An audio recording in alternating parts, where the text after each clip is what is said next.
Video blog number, what video blog number is this? 36.3. 36, that's star date.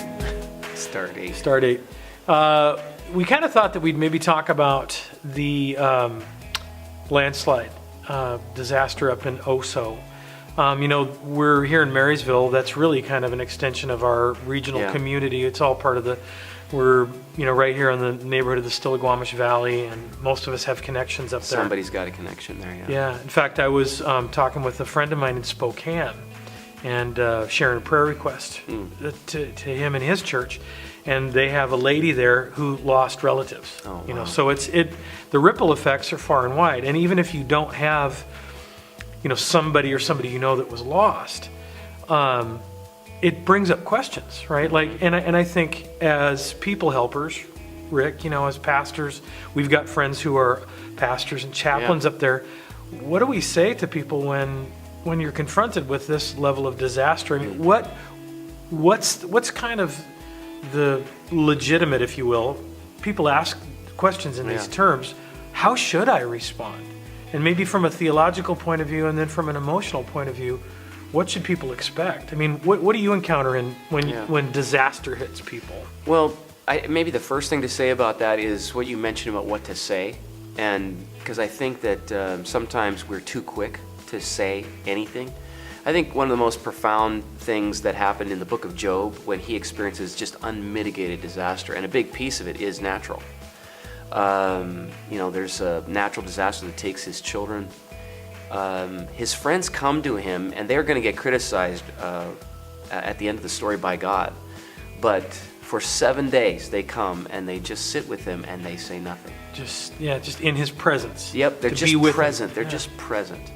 And I think maybe that's the first thing to say, is to say nothing. And maybe just to mourn with those who mourn. In other words, not to say nothing at all, but to make rationalizations and justifications and explanations secondary to mourning, just expressing emotional presence and empathy with people who are just unbelievable loss. Yeah, I know there have been a couple of times when I've experienced loss, and the things that have been most meaningful to me, somebody will come along and it's not that it isn't necessarily true, but they're like, well, God has a plan. It's like, well, the honest truth is at that point, I may believe that, but I don't want to hear that right now. That's not part of my experience. What I need, honestly, sometimes, bring the food. Yeah. And it's that expression, it's that look on your face, it's that I'm with you, Mm-hmm. And I think I've seen in some of the news stories, the Seahawks and the Sounders players went up and cool. They tossed the ball around with the kids, and just to be present, we're there. And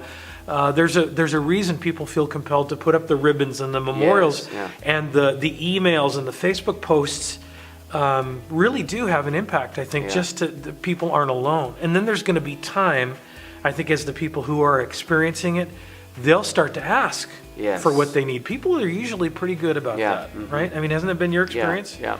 They'll usually be the ones, who start throwing out their own questions. Like, this is what I'm struggling with. Experienced a family that had the loss of a 9-year-old to a tragic home accident, and the initial is just overwhelming grief and sadness. But then eventually there's real deep theological questions, God, why did you take my son? And some of it relates to nuances about how much control God is exercising in this great big world. One thing we see, though, and I think some of those questions, are forever going to have not great answers, but in the ministry of Jesus, what do you see? What you see him doing on every other page is coming against human suffering in whatever form it is, with help and healing and hope and power. And his presence. Exactly. And so whatever we have in terms of questions about why God allows this, and there's multi-layered answers regarding how much human freedom has wrecked the planet and how much of it is now in rebellion, open rebellion.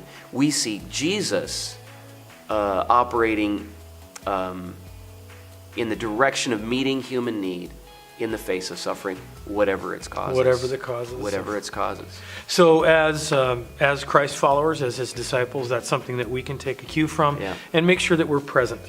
And whatever that means, if that's the Facebook post, if that's, whatever gifts you have to bring, but be present to your community. Also, you'll see on the screen here an outlet if you want to provide material support, one that we found at Allen Creek. It's a local outlet that's reliable and isn't going to get in the way, because sometimes helping hurts, but this is an outlet that we found to be legit, and the help is going to get to those who really need it. So prayers are important too. And if you have questions or needs, feel free to drop an email, call the church office, and come in and take in a service, and let's be together. We had a time of remembrance in our service here this weekend, and this is a time to come together as a community. So we'll catch you with a less heavy topic hopefully next time. Check out all our information, ac3.org, and all our regular information outlets.